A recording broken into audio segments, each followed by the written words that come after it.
"This is your last breath," he whispered. Then came the hiss, soft, mechanical. The sound of plastic tubing scraped loose from its connection. I felt the shift before the silence. No air. No hum. Just the weight of betrayal pressing down on my chest. Trevor's hand moved without hesitation. I didn't move. Didn't blink.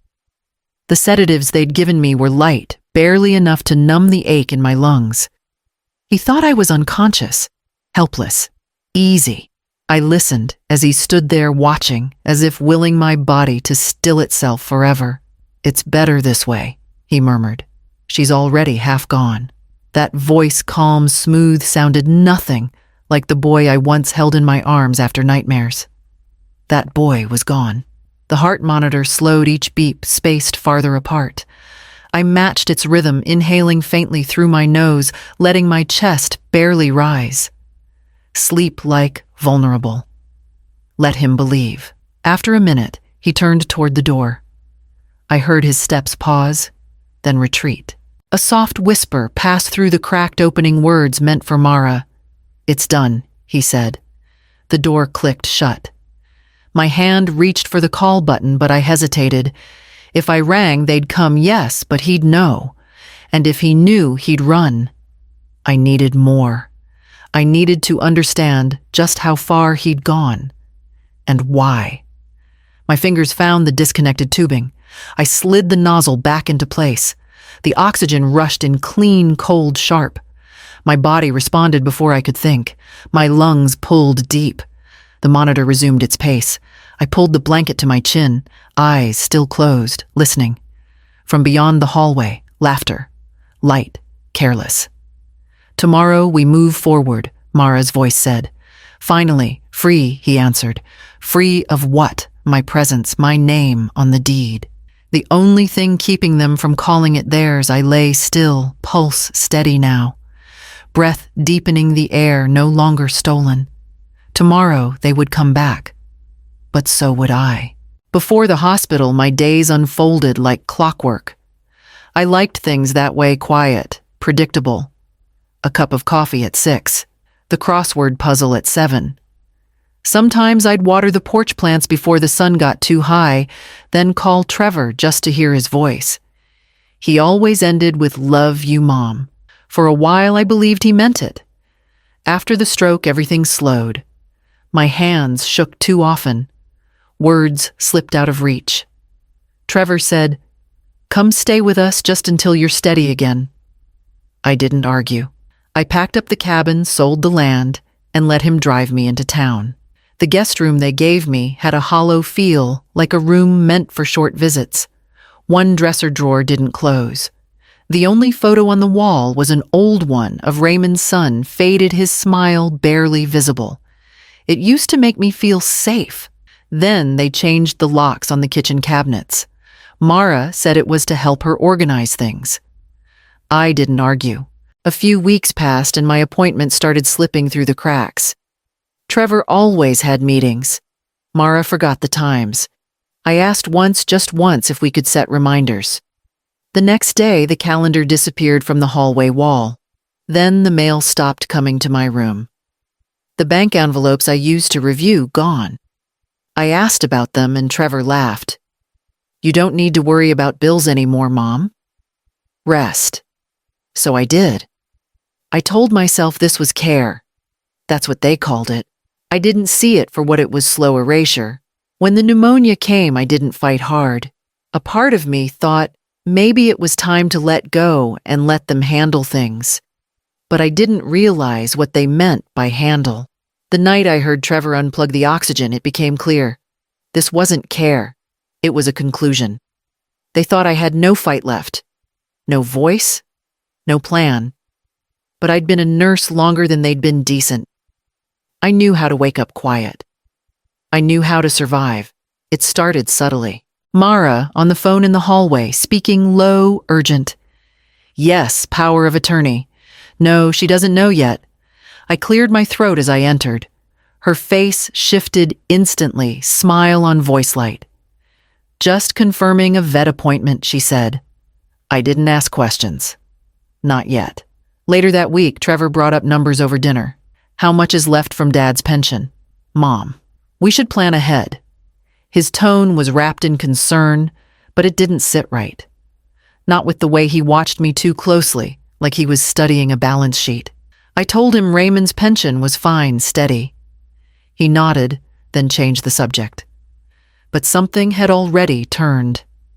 At the hospital, the change was sharper. The way they spoke to me gentle but cold, like they were managing an asset, not visiting a mother. Trevor adjusted the IV line, then asked, "Did you ever update your will?" Mara sat in the corner pen, tapping against her notebook.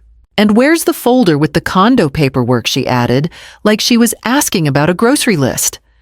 Her handwriting raced across the page. No one asked how I was feeling. When the doctor told us the infection was clearing and I'd be moved out of ICU soon, I expected relief. But Trevor's jaw tightened. He didn't speak until we were alone. "Don't push yourself too fast. There's no rush to come home." I realized then home no longer included me. That night, I couldn't sleep. Something gnawed at me. Around midnight, I saw him outside my room speaking to a nurse I didn't recognize. They didn't notice me watching through the slits of my eyes. He handed her an envelope. She slipped it into her coat and walked away. I kept still. No movement. Just breathing. There's a silence you learn as a nurse. And as a mother, an even deeper one. The kind that keeps you alive long enough to understand who's truly standing at your bedside. By morning, I knew I needed to make a call.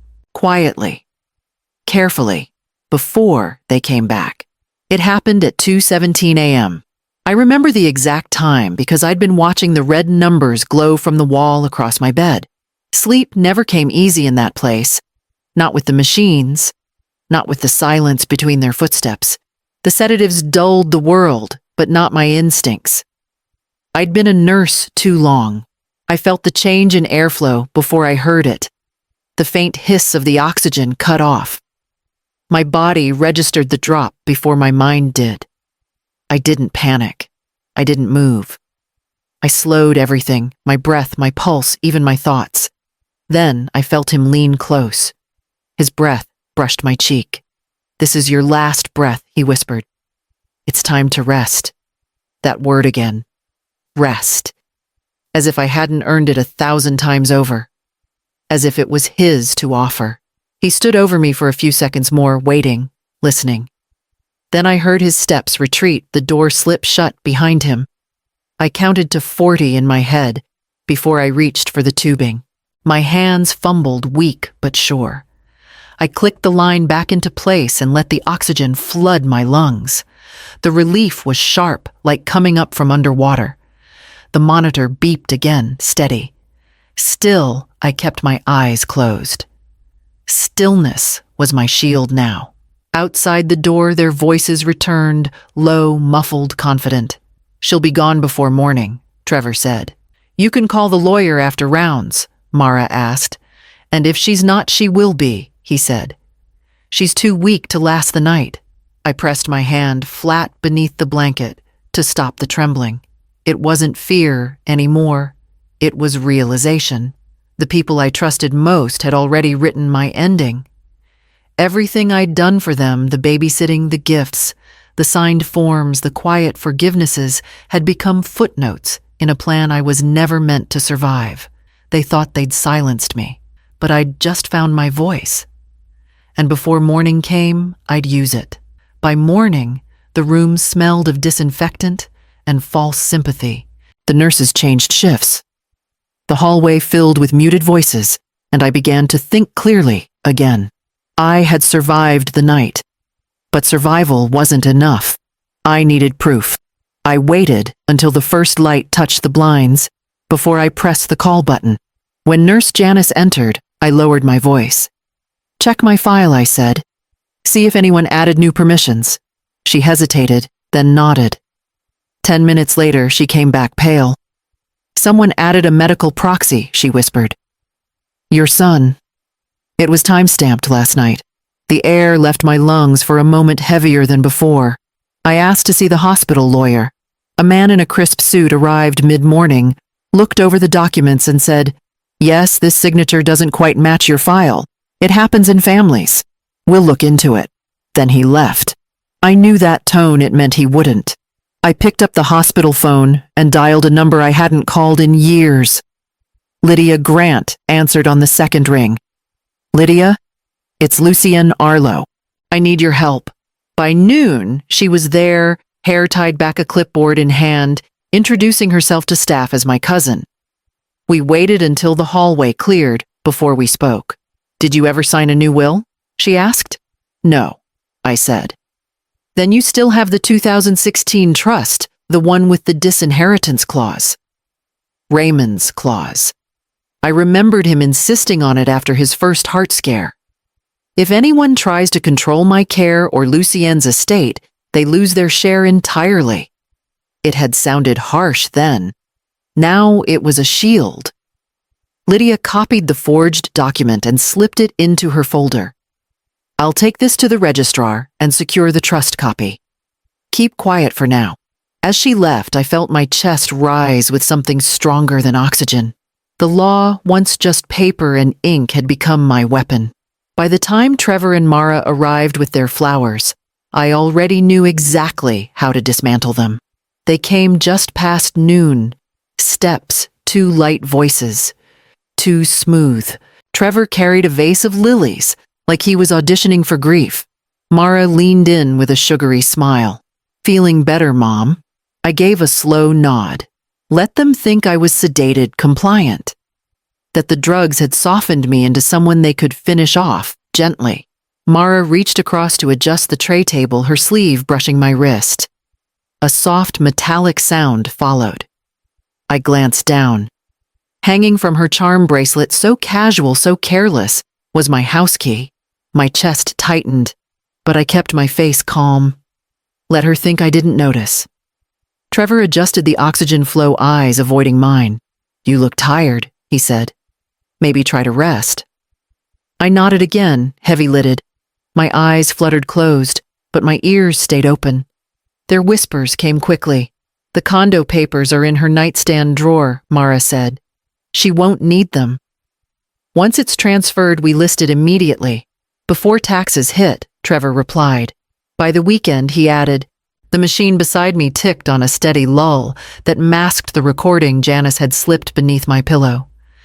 It was no bigger than a tube of lip balm, but it captured every word, every plan, every lie.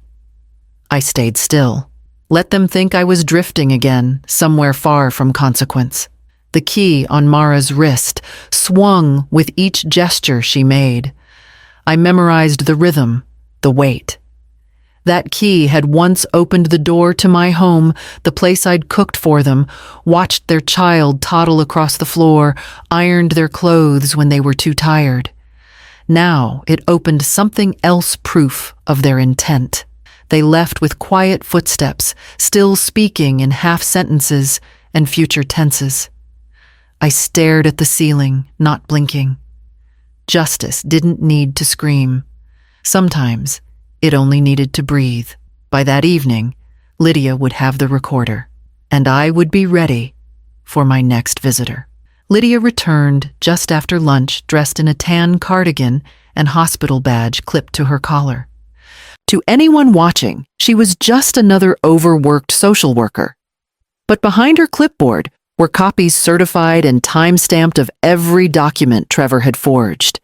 The plan was simple, record witness exposé. By early evening, 2 discrete cameras were mounted near the monitors. Janice signed off on the installation, noting them as part of a new patient safety initiative. Trevor didn't look up when he walked in. He never did. He entered with his usual props, a thermos of tea, a low voice, the kind of concerned expression that photographs well. "You doing okay, Mom?" he asked, stepping close. I nodded faintly, my gaze slipping past him. He didn't notice. His hands moved with purpose, fingers brushing the oxygen line again. He leaned over me close enough for me to smell the peppermint gum he always chewed before meetings. "We've got to move things forward," he whispered. Too many accounts. Too much waiting. You wouldn't want the taxes to eat it all, would you? The camera blinked red behind the monitor. He touched the tubing, lifting it gently like he was testing the weight of his decision. This time, he said no interruptions. My hand shifted beneath the blanket, pressing the silent alert Janice had rigged earlier that afternoon. Security arrived in seconds. No chaos. No sirens. Just firm footsteps and a quiet command. "Sir, please step away from the patient." Trevor turned, still gripping the tube. His face dropped its expression in layers: confusion, fear, calculation. The overhead light flicked on. Lydia entered with 2 staff witnesses behind her. Her voice was calm, steady. "Mr. Arlo, we've reviewed your recent authorizations. We'll need you to come with us." Trevor looked at me. I met his eyes without blinking. "You nearly timed it right," I said. The tubing slipped from his hand. Later, after they escorted him out, Janice sat beside my bed and said nothing. She didn't have to. The cameras were still rolling, but the performance was over. Tomorrow we'd begin with the paperwork. The next morning began with the sound of heels in the hallway, steady, purposeful. Lydia entered, first followed by 2 detectives in plain suits. They nodded to me before setting their folders on the small rolling table. The hospital had logged everything: the video, the audio, the proxy forms, with Trevor's forged signature. It was all there, time-stamped, clear as glass. Trevor sat in a chair near the corner, wrists cuffed loosely in front of him. His voice came out too calm. "It was a misunderstanding," he said. "She's confused." Confused. That word again. They used it when they wanted you to disappear quietly. I had spent a lifetime letting people translate my silence as weakness. Not anymore. Lydia handed one of the detectives the files. "Everything matches the trust records," she said. His access requests started the same week the proxy was added. They read through the papers line by line, methodical and cold. Each denial Trevor gave only confirmed his guilt. The footage left no space for doubt. He saw it too the moment his jaw tightened and his eyes fell to the floor. Mara arrived soon after her perfume arriving first. She burst into the room, voice high and shaking. "This is insane. She's framing us." My husband was trying to help Lydia. Didn't raise her tone. She opened a folder, pulled out a single page, and placed it on the table. "The clause stands," she said evenly. "Any attempt to interfere with Lucien's medical care or estate automatically voids your inheritance." For a moment the room was silent, except for the hum of the oxygen machine. Then I saw it, the flicker in their faces, when they realized they had already lost. The detectives led them out quietly. No shouting. No fight left to give. I sat still, the calm returning, not as peace, but as understanding. They had stolen enough of my breath. I wasn't giving them my voice too. By the time the hallway emptied, Lydia was already preparing the next set of documents. Tomorrow, she said, we would secure the house. 3 weeks later, I stepped through my own front door again. The locks had been changed. The deed refiled the accounts, frozen and reassigned. It was mine, not just on paper, but in presence. The silence inside felt different now. Not hollow, not grieving, just clean. The guest room had been stripped of its careful staging. Mara's scented candles were gone. So were the folders from the sideboard, the ones I never remembered giving her access to. I opened the windows, aired out every room, and made tea the way I used to. The kitchen smelled of ginger and old wood again. Neighbors came by in shifts. Soup left on the porch. A loaf of bread. Some flowers with no card. No one asked what had happened. In towns like this, silence is its own form of compassion. Lydia came by each week with updates. Trevor was out on bail, but facing a pile of charges: fraud, forgery, attempted homicide. Mara's lawyer sent a letter asking for a compassionate resolution. I didn't answer. Some inheritances aren't meant to pass down. Some debts deserve to mature in silence. In the evenings, I sat by the window with a wool blanket over my knees and watched the street lamps flicker through the trees. I watched teenagers bike past without looking, and old friends slow their cars when they reached my driveway. Sometimes I let myself wonder, was it a failure that my son had done this? Or a strange kind of survival that I still drew breath while he tried to erase me? Emily from the clinic came by once. She brought a stack of vitamins and fresh gauze and sat with me a while. As she stood to leave, she smiled and said, "You breathe differently now." Maybe she was right. The air moved freely again through my lungs, through the rooms, through a life no longer borrowed. That night, I opened Raymond's old ledger and began drafting new plans. Not for revenge, not for legacy, just a future that belonged to me. Months passed quietly. Spring arrived like a secret. Warm mornings, open windows, the soft hum of life returning. The house remained still, except for the clock ticking above the fireplace and the birds tapping the glass at dawn. I filled the silence deliberately. Small tasks. Lists folded neatly by the sink, what to donate, who to write, to which bulbs to plant along the back fence. Life had returned in small gestures. None of them dramatic, but all of them mine. Lydia called one afternoon with the sentencing. 4 years for Trevor, 3 for Mara. The judge's statement included the words, calculated cruelty. I sat with that phrase for a long time after the call ended. I wasn't angry. I wasn't even relieved. I was still. That night, I opened the window and listened to the sound of cars far off a distant siren. Someone laughing 2 houses over. For years, I'd lived inside, expectations, duties stitched into every conversation, sacrifices folded into motherhood. I had mistaken tolerance for love. Now, I lived inside my own lungs. The old oxygen tank stood in the corner, no longer needed, but not discarded. The metal caught the lamplight, a quiet witness to what had almost been my ending. I hadn't gotten rid of it. Not yet. I didn't keep it out of fear. I kept it as proof. The breath he tried to steal was the one that brought me back. Each morning now, I woke with air in my chest and silence in the hallways, not the silence of being ignored, but the kind that came when no one was waiting to take something from you.